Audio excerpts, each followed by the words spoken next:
ایک زندہ شخص پر قبر کے عذاب کا واقعہ بیان کیا جاتا ہے کہ چند سال قبل ایک جماعت منصہرہ سے آگے ایک چھوٹے سے قصبے میں گئی۔ اس جماعت میں ایک شخص ڈاکٹر نور محمد تھا۔ ان کا بیان ہے کہ مسجد سے باہر ادھر ادھر کافی لوگ فارغ بیٹھے تھے۔ ہم لوگ ان کے پاس گئے اور مسجد میں آنے کی دعوت دی تاکہ وہ تعلیم میں شریک ہو سکیں۔ کچھ لوگ ہمارے ساتھ مسجد میں آنے پر تیار ہو گئے۔ ایک صاحب نے کہا کہ میں نماز کے وقت آؤں گا اور نماز کے بعد عذاب قبر کا ایک واقعہ آپ لوگوں کو سناؤں گا۔ چنانچہ ظہر کی نماز کے بعد یہ شخص ہمارے پاس بیٹھ گیا۔ اپنا تعارف کروایا کہ وہ ریٹائرڈ فوجی نوجوان تھا۔ اس فوجی کا بیان ہے کہ 1960 کی جنگ میں ایک قبر میں اسلحے کا ایک عارضی ذخیرہ یعنی ایک کیمپ لگایا گیا تھا اور کچھ نوجوانوں کے ساتھ اس فوجی کی ڈیوٹی تھی۔ دن کا وقت تھا اور کوئی خاص کام نہیں تھا، چنانچہ اس نے قبرستان میں گھومنا شروع کر دیا۔ اس کا گزر ایک پرانی قبر کے پاس سے ہوا تو یوں محسوس ہوا جیسے قبر کے اندر سے ہڈیاں ٹوٹنے کی آواز آ رہی ہے۔ اس فوجی جوان نے بتایا کہ میں نے بندوق کے بٹ کے ساتھ قبر کی اینٹیں ہٹائی تاکہ دیکھیں کہ یہ آواز کیسی ہے۔ جیسے جیسے میں مٹی ہٹاتا گیا آواز اور تیز ہوتی گئی اور میری دلچسپی اور خوف بھی بہت بڑھتا گیا۔ دن کا وقت تھا، روشنی خوب پھیلی ہوئی تھی۔ کیا دیکھتا ہوں کہ قبر کے اندر انسانی ہڈیوں کا ڈھانچہ پڑا ہوا ہے اور اس پر چوہے کی شکل کا ایک جانور بیٹھا ہوا ہے، اور جب وہ منہ اس ڈھانچے کے اوپر مارتا ہے تو سارا ڈھانچہ اکڑ جاتا ہے اور ہڈیوں کے ٹوٹنے اور چٹکنے کی آواز آتی ہے۔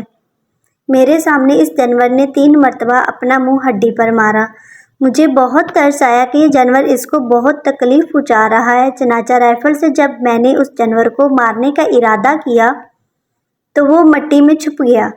تھوڑی دیر کے بعد وہ جانور قبر سے نکل کر میری طرف لپکا اور میرے اوپر ایسی دہشت سے سوار ہوا کہ میں اسے مارنا بھول کر اپنی جان بچانے کی خاطر بھاگ کھڑا ہوا۔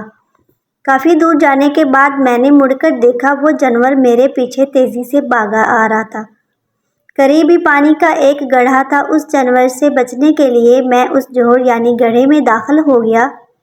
میں نے پیچھے مڑ کر دیکھا کہ جانور جوہر کے کنارے پر آ کر رک گیا ہے اور کچھ دیر کے بعد اس نے اپنا منہ پانی میں ڈال دیا۔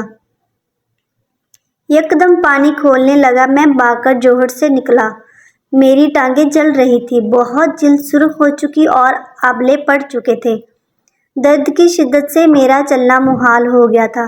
میں نے اپنے ساتھی کو آواز دی تو جب میں نے پیچھے مڑ کر دیکھا تو کچھ نہ تھا بلکہ وہ جانور غائب ہو چکا تھا۔ چنانچہ مجھے ایبٹ آباد کے ہسپتال میں داخل کروا دیا گیا اور پھر وہاں سے راولپنڈی کے بڑے فوجی ہسپتال میں منتقل کر دیا گیا۔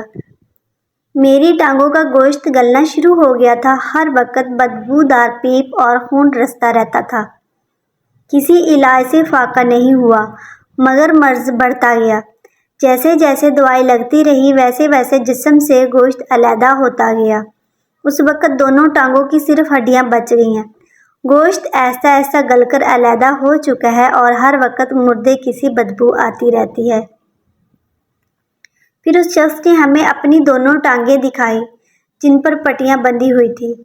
اللہ معاف فرمائے، اللہ تعالیٰ ہمیں قبر اور جہنم کے عذاب سے محفوظ رکھے، آمین۔ اس واقعے سے ہمیں یہ سبق ملتا ہے کہ بے شک بعض دفعہ اللہ تعالیٰ لوگوں کی عبرت کے لیے دنیا میں ہی اپنے عذاب کا مشاہدہ کرا دیتا ہے، جیسا کہ اس واقعہ میں بھی آپ نے ملاحظہ فرمایا۔ اللہ تعالیٰ ہمیں اعمال صالحہ کرنے کی توفیق عطا فرمائے، آمین۔